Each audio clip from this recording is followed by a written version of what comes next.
Alright, so what's up, guys? One Piece episode 757. This episode was filled with a bunch of filler shit. A bunch of stupid shit that Luffy was doing.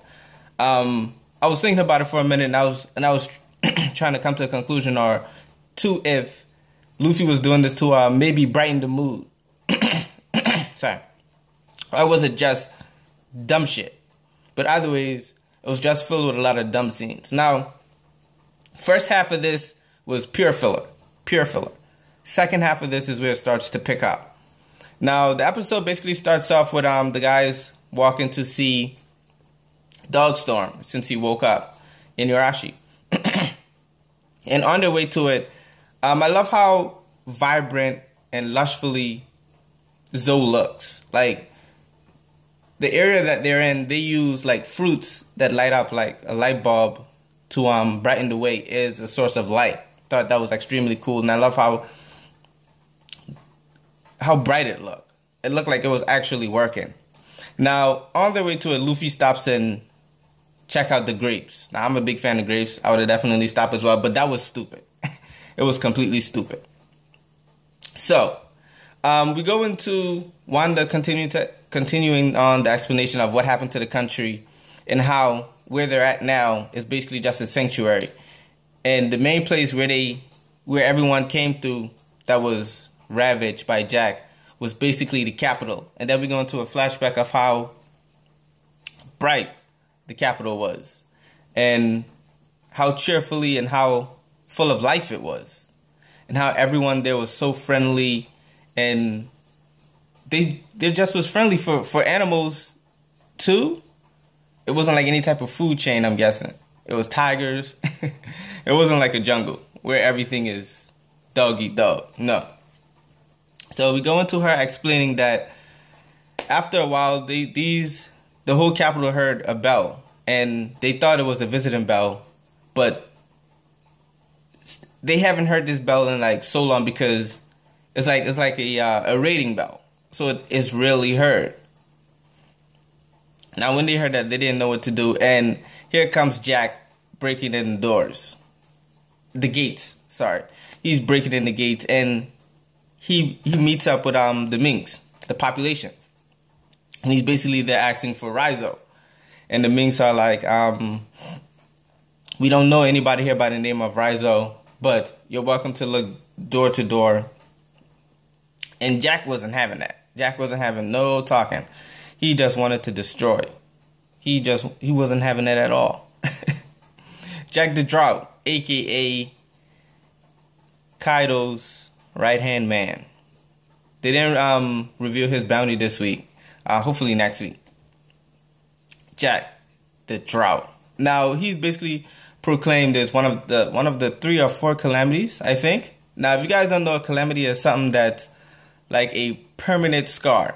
Like, let's say Jack ran through Zoe. If Jack hadn't got sidetracked by Doflamingo, Zoe would have been completely destroyed.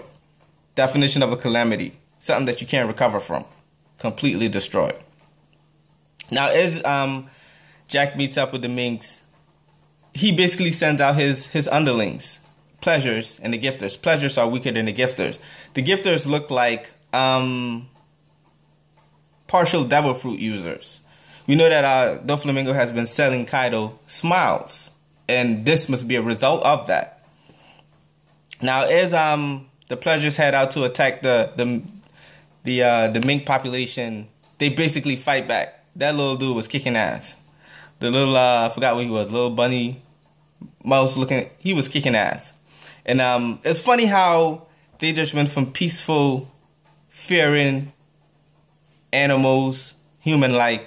They just went from being peaceful to being fierce out of the clear blue. I'm sorry about the lighting. It's like super late. But yeah, it's funny how they went from being peaceful to being super fearful.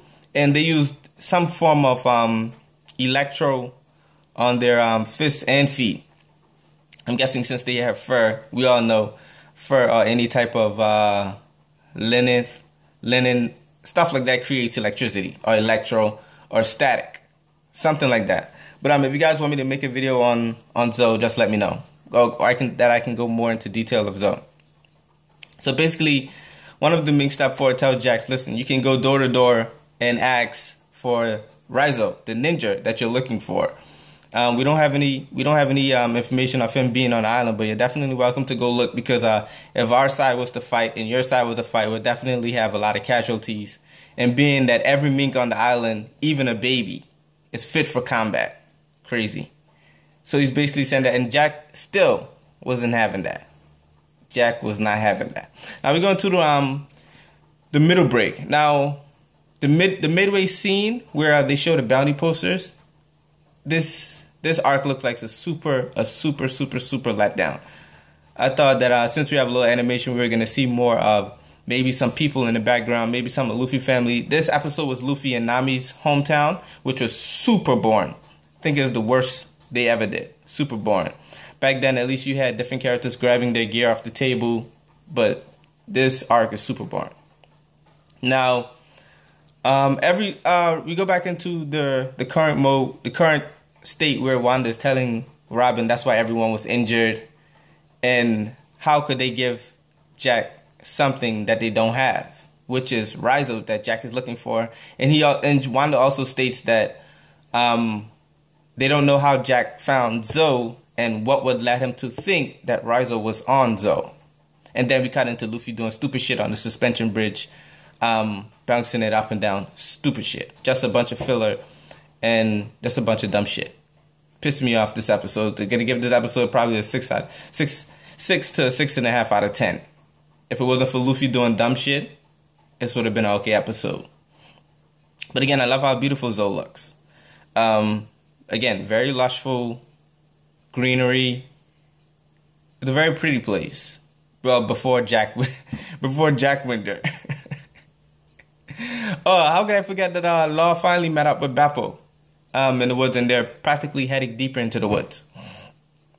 I'm guessing we're going to find out later. So, yeah, that's basically the episode. It was on a break last week. Don't think it was worth the wait for this episode. But either ways, guys, let me know what you guys think in the comment section. Like or dislike the video. Definitely subscribe. Let me know your thoughts. If you want me to make a I don't do theories, but if you guys want me to make like a explanation video of what I think about what's going on in Zoe, or break it down a little, I can definitely get into it. There are a lot of theory channels out there, but I'm trying to head in a different direction. I'm trying to go more into the plot holes. Also, some of the animations seen in this episode was like super low quality.